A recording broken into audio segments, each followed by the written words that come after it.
Okay, we're going to make a ginger dumpling now. I'm doing this for the Community Lunch Monday um, to celebrate the end of sugar rationing in Scotland. So it's based on an old boil recipe, but it's not made with carrots and potatoes and things. It's a more modern version, but the flavour is essentially the same. So we're starting with 225 grams of, I've got marg. It's a baking marg. You can use butter, margarine, whatever you want. Some sort of cooking fat, should we say. Okay, 250 grams of sugar, 300 millilitres or grams of water, and about 450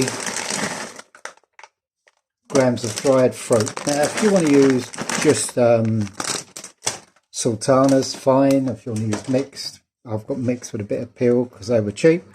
But whatever. Now we're going to just put it on the stove. We're going to let it melt. We're not cooking it. We just want the sugar to dissolve and the fat to melt. Okay, so it'll only be a few minutes. Okay, while that's melting, we'll just get the dry ingredients together. So we've got 250 grams of plain flour. Into that we're going to put 1 level teaspoon of bicarbonate of soda. In a perfect world you'd sift those together and make it all nice, but I haven't. And then we're going to put 2 tablespoons of ground ginger. Now that's quite a lot of ground ginger. If you feel it's too much and you don't want that much spice, fine, take it down a bit, but I wouldn't take it any further down than 1 tablespoon. So that's those. I'm just going to give those a little mix while we wait for the other ingredients to dry out. So we just mix this up a bit. Okay, so the butter and all that is melted. We're just going to tip all of the fruit and the water and sugar in there in it.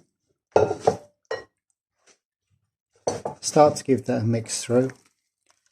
I didn't say at the beginning, but we're going to cook this in a microwave. So it is really a quick, simple cake to do. Pudding, cake, whatever you want to call it. Goes really nice with custard. Excellent with just a bit of cold cream. A bit of clotted cream would be good and all. Anyway, so we give that a little mix there.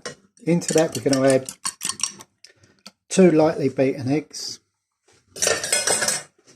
Just give that a good mix through. If you've got a stand mixer, do it on that. I'm doing it in the bowl because you can't see the stand mixer if I do it. So just make sure those eggs are dispersed through.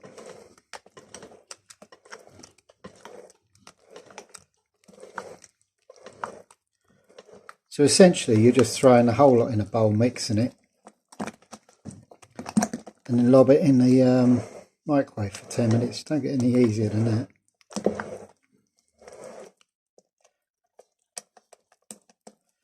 Right, that's nicely mixed.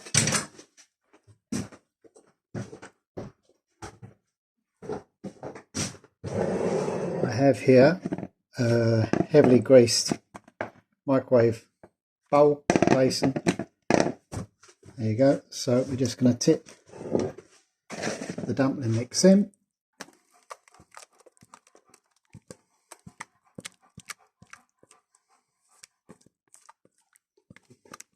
You don't want to mix it too much because you'll bring out the gluten in the flour. We don't want that. There we go. That's it. It's going in the microwave now for 10 minutes on full power. Okay, after 10 minutes, that's what you're left with. So we're just going to loosen the sides. This is one I made earlier, just like Blue Peter. Just so I can show you turning it out. So back on the plate.